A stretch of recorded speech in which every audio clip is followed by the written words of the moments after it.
LMP के हिसाब से मेरे बच्चे की जो ग्रोथ है वो पीछे चल रही है।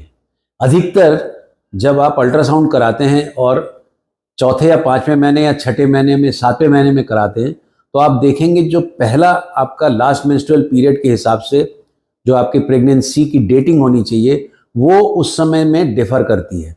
उसको लेकर टेंशन नहीं करना चाहिए।